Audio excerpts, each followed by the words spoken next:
Hello दोस्तों, मैं Ravi sir. मैं आज को आपको हाई स्कूल की टेक्नोमेट्री के बारे में कुछ बताऊंगा, आपको बेसिक। क्योंकि क्या होता है, कभी कभी लोग टेक्नोमेट्री का चैप्टर तो स्टार्ट कर देते हैं, मगर यदि बच्चों को बेसिक नहीं आता तो वो चीज़ें उनको समझ में नहीं आती। तो आप लोग बेसिक जरूर समझिएगा। तो जो स्टार्टिंग होती है, हम लोग पाइथागोरस प्रमेय से स्टार्ट करते हैं कि जो पीजीटी होती क्या है। यदि हमें पाइथागोरस प्रमेय अच्छे से समझ में आ जाएगी तो उसमें इससे जितने भी रिलेटेड क्वेश्चन होंगे वो आपको जरूर समझ में आएंगे, यदि प्रमेय आपको अच्छे से समझ में आ जाएगी। और कुछ लोग क्या करते हैं, क्वेश्चन बताना स्टार्ट कर देते हैं, बच्चों को प्रमेय समझाते नहीं। और जब प्रमेय समझाएंगे नहीं तो उनको कुछ समझ में आएगा नहीं, तो हम लोग क्या करते हैं, पहले प्रमेय में ही सब कुछ क्लियर कर लेते हैं, देन आगे हम लोग स्टार्ट करते हैं एक्सरसाइज। तो ट्रिग्नोमेट्री बोलते हैं आज हम लोग।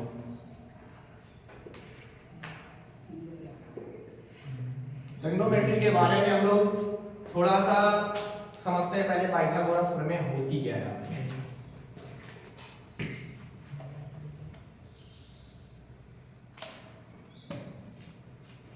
इंग्लिश मीडियम और हिंदी मीडियम दोनों लोग समझ सकते हैं। किसी को ये हाइपोटेनियस बोलते हैं, इसको परपेंडिकुलर बोलते हैं, इसको बेस बोलते हैं। यदि हिंदी मीडियम के लिए हम लोग बात करते हैं तो इसको कर्ण बोलते हैं और इसको आप लंब बोलते हैं और इसे आप आधार बोलते हैं। इसका मतलब है हम लोगों ने फार्मूला पढ़ा होगा, लाल बटे कका बोलते हैं। L का मतलब होता है आपका लंब, A का मतलब होता है आधार, K का मतलब होता है कर्ण आपका।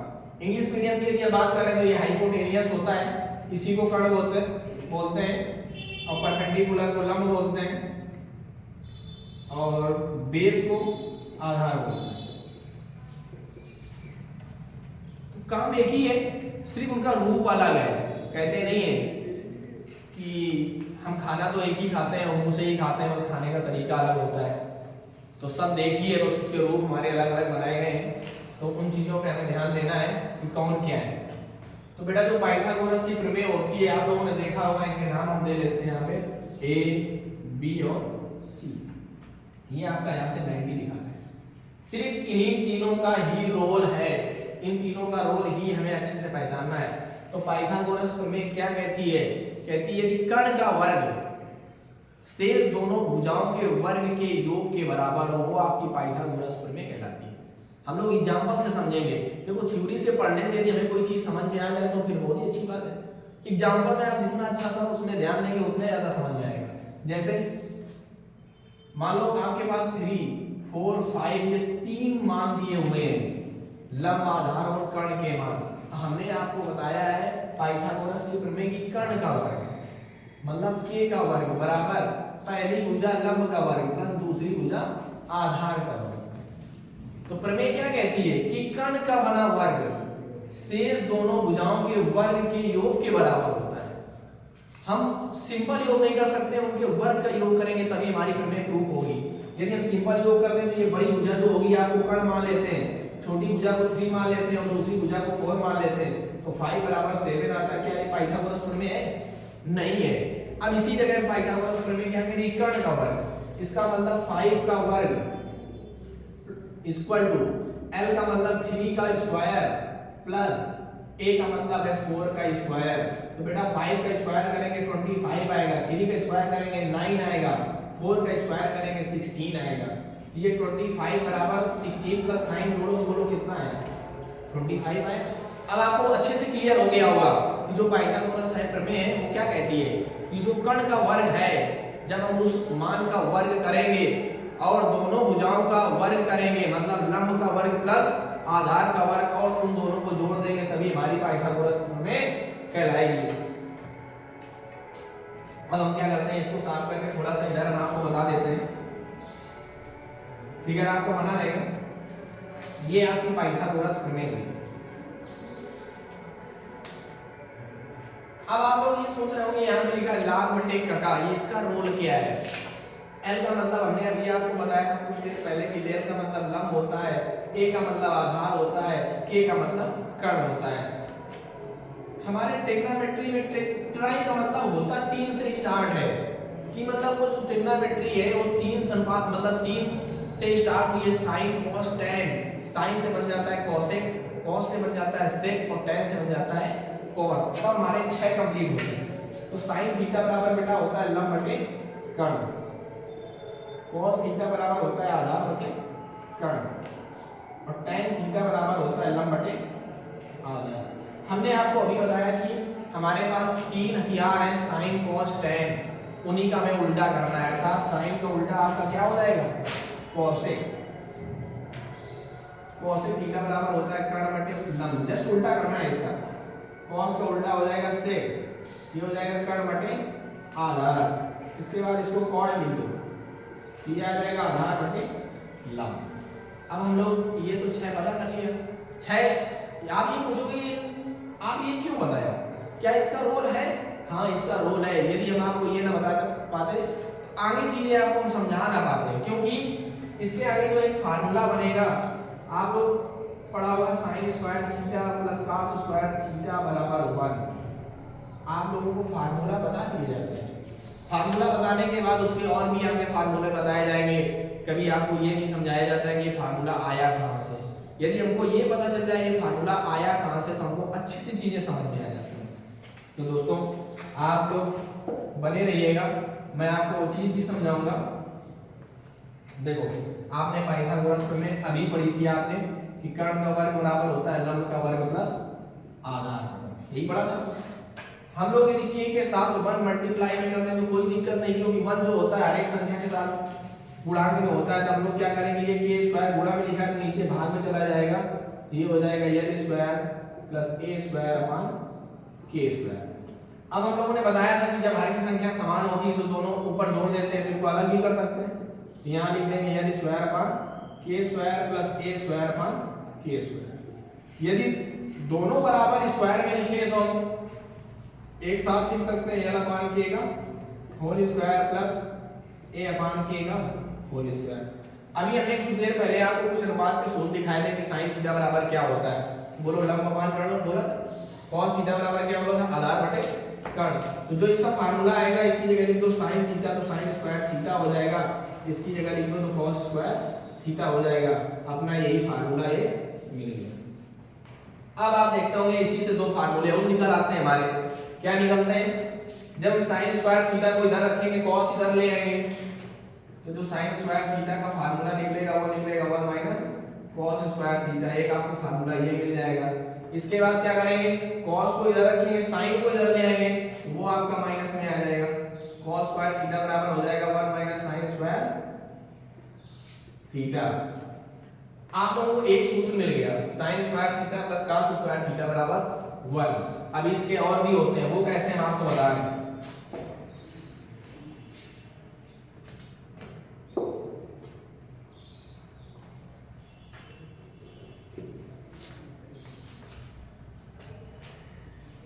दूसरा सूत्र आपने पढ़ा है sin स्क्वायर थीटा बराबर 1 माइनस cos स्क्वायर थीटा।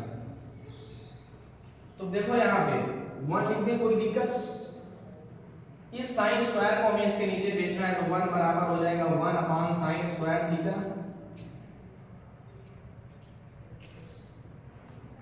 अब इसको हम अलग अलग कर लेते हैं तो 1 अपॉन sin स्क्वायर थीटा और माइनस हो जाएगा cos square theta upon sin square.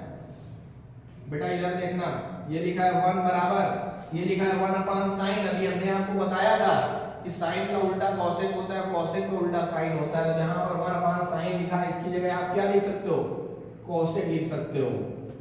और जो cos बटे sin होता है ये आपको हमने नहीं बताया था वैसे, tan थीटा बराबर होता है sin theta upon cos theta और cot थीटा बराबर होता है cos theta upon sin theta. इसका मतलब है जहां पर cos बटे sin लिखा है उसके स्थान में आप क्या लिख सकते हो, cot लिख सकते हो। तो यहाँ पे बेटा हमने cot स्क्वायर थीटा लिख दिया, ये आपका फार्मूला तैयार हो गया। अब इससे दो फार्मूले और निकाल आएंगे, ये माइनस में इधर आएगा तो क्या हो जाएगा, प्लस में हो जाएगा, बराबर क्या बचेगा cosec स्क्वायर थीटा। अब इससे एक और निकलेगा, जब cot स्क्वायर थीटा आप इधर ही रखे रहोगे और 1 इधर भेज दोगे तो ये आपका आ जाएगा cosec स्क्वायर थीटा माइनस 1। देखो आ गया। हम लोगों ने sin square plus cos square theta से दो सूत्र पढ़े थे। एक हमने पढ़ा था sin स्क्वायर थीटा बराबर 1 माइनस cos स्क्वायर थीटा।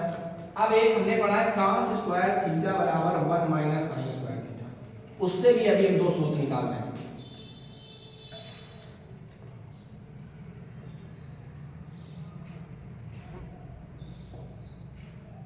यहां पर भी हम वही काम करते हैं, 1 मान लेते हैं, ये cos स्क्वायर मल्टीप्लाई में लिखा है, नीचे भाग करो। अब जब इनको एक साथ लिख सकते हैं, इनको अलग अलग भी कर लो भाई।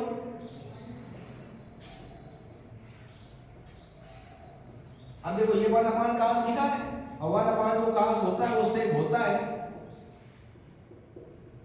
और माइनस देखो sin बटे cos क्या लिखा है, tan लिखा है, स्क्वायर लगा, यहाँ पे स्क्वायर लगा दो। देखो एक फार्मूला आ गया आपका, इससे कि square minus tan square theta की जगह लिख सकते हैं 1। अब ये इधर माइनस में इधर ले आओ, 1 प्लस tan स्क्वायर थीटा बराबर हो जाएगा sec स्क्वायर थीटा। अब एक काम करते हैं, tan स्क्वायर इधर रखते हैं, और ये हो जाएगा sec स्क्वायर थीटा माइनस 1। दोस्तों हमने आपको फार्मूले भी बता दिए हैं, और पाइथागोरस प्रमेय की स्टार्टिंग भी बताई थी, कैसे मतलब आपको पाइथागोरस में काम करते हैं वो चीज बताया। मगर इसके बाद जो हम लोग सम्स इसके जो पढ़ेंगे क्वेश्चन, वो कैसे पढ़ेंगे, उनकी 3 चीजें आप समझ लो बहुत अच्छे से। ये हम साफ कर ले रहे हैं। जैसे आज हम आपको एक्सरसाइज आपकी जो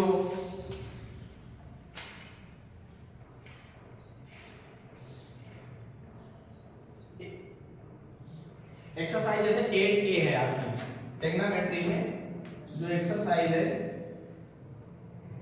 8A का, जैसे पहला क्वेश्चन आपका कुछ कह रहा है वो समझो। पहला क्वेश्चन बताएंगे, फिर आपकी नेक्स्ट वीडियो में मैं दूसरी क्लास स्टार्ट करूंगा, तो उसमें मैं सब कुछ बता दूंगा अच्छे से आपको, फिर डेली क्लास आपकी चलेगी। तो पहला क्वेश्चन कह रहा है आपका एक त्रिभुज ABC कोण B90 है, मतलब त्रिभुज बनाते हैं हम लोग, और कह रहा है B90 है, तो बेटा जिसको 90 बोले उसी को देना। तो 90 ये कह रहा है, हमने इसको B दे दिया। वो कह रहा था त्रिभुज ABC है, तो इसका मतलब A नाम इसको दे देते हैं, AB, और ये आपका हो गया C, और इसको इसे हम क्या कहते हैं, मिला देते हैं। ये आपका 90 बन गया। इसके बाद आपका कह रहा है इसमें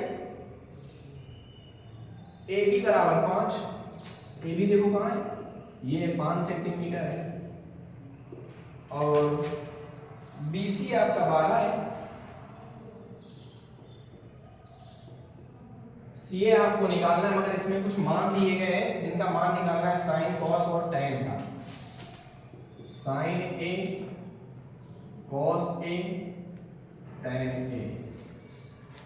तो इसी का सबसे बड़ा रोल है कि हम लोगों का जो कोण B है वो तो 90 है, मगर मान पूछ रहा है आपका A, तो इसमें क्या रोल है वो चीज हम आपको बताएंगे। तो पहले क्या करते हैं, साइन बराबर होता है लंब बटे कर्ण, और कॉस बराबर होता है आधार बटे कर्ण, और tan बराबर होता है लंब बटे आधार।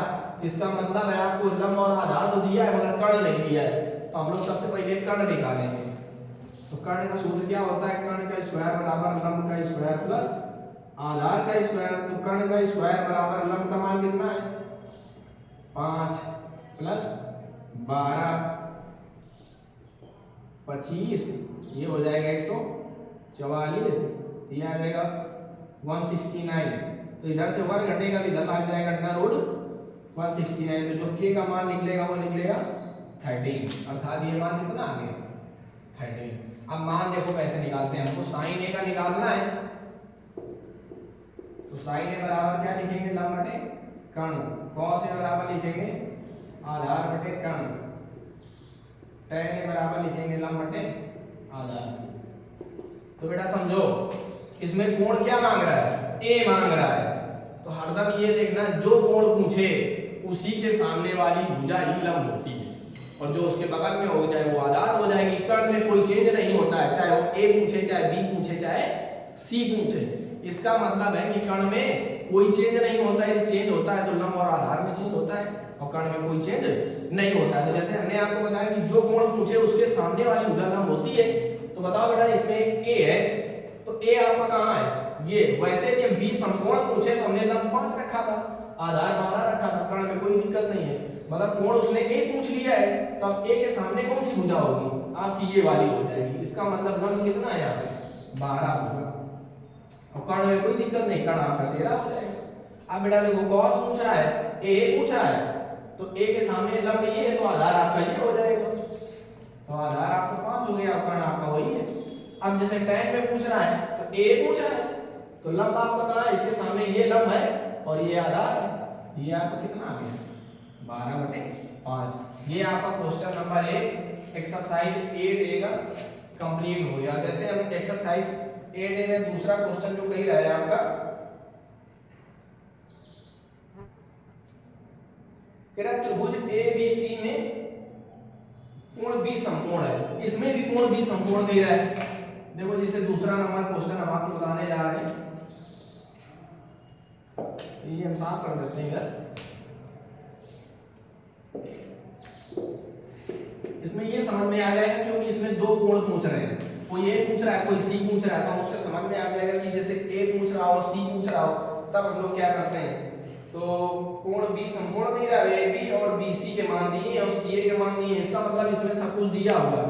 ए बी का मान जो दिया है वो 4 दिया हुआ है और बी सी का मान 3 दिया हुआ है, सी ए का मान 5 दिया हुआ है और कोण बी आपका समकोण है। मान आपको निकलवा रहा है साइन ए tan ए,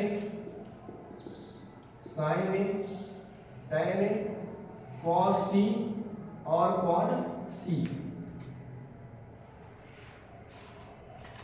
अब देखो इसमें आपको समझ में आएगा क्या कह रहा है, साइन ए कह रहा है, तो साइन ए बराबर क्या होता है लंब बटे कर्ण, tan ए बराबर क्या होता है लंब बटे आधार, cos c बराबर क्या होता है आधार बटे कर्ण। मान जो भी है वो वही हम लिखेंगे, बस कोण के अकॉर्डिंग हम लोग चेंज हो जाएंगे, जैसा माहौल देखेंगे वैसा चेंज हो जाएंगे। कभी कभी क्या होता है हमारे घर में खाने की अच्छी व्यवस्था नहीं होती है तो हम लोग रोटी और तेल में नमक में चुपड़ के अच्छे से खा लेते हैं, टेस्ट भी मजा आ जाता है। अगर हम ये किसी थोड़ा बताते हैं कि हम पनीर की सब्जी खाते हैं तो वही चीज ये भी है, यहाँ पे कोण ए दिया हुआ है तो कोण ये, वैसे तो लंब आपका ये है आधार ये है, कोण में कोई चीज नहीं है, मगर कोण क्या पूछ रहा है ए पूछ रहा है, ए के सामने क्या हो जाएगी 3 हो जाएगी, तो ये 3 हो गया, कर्ण आपका 5 रहेगा।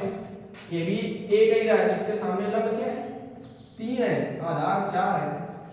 अब आप लोग कहोगे कि अभी तक तो हम ए पूछ रहे थे, अब पूछ रहे हो सी यहाँ पे, तो बेटा सी कहाँ है आपका, ये क्या कह रहा है आधार बटे कर्ण। तो हमने बताया जो कोण हम लोग पूछते हैं उसके सामने वाली लंब होती है, इसके सामने लंब तो ये है मगर आधार क्या है आपका 3 है, तो आधार क्या रखोगे 3 और कर्ण में कोई दिक्कत नहीं है। कॉट बराबर क्या होता है आधार बटे लंब, तो इसके सामने ये लंब तो होगी मगर आधार आपका कितना है 3 है, लंब कितना है आपका 4, अर्थात आपका क्वेश्चन नंबर दूसरा आपका कंप्लीट हो गया। दोस्तों आपसे रिक्वेस्ट है यदि हमारा वीडियो अच्छा लगा हो तो आप लोग मेरे वीडियो को जरूर प्लीज लाइक करिएगा, सब्सक्राइब करिएगा और कमेंट बॉक्स में जरूर बताइएगा यदि आप वीडियो अच्छा लगा हो। मैं यदि आप लोग ज़्यादा अच्छा लगा है तो आप लोग कमेंट जरूर बताएंगे तो हम आपको और अच्छे से पढ़ाएंगे और नेक्स्ट वीडियो में आपको जरूर हम क्वेश्चन नंबर 3 से बताएंगे। आप लोग मेरी क्लास को जरूर देखेंगे अच्छे वीडियो, तो मैं तीसरे नंबर से नेक्स्ट आपके क्वेश्चन जरूर बताऊंगा।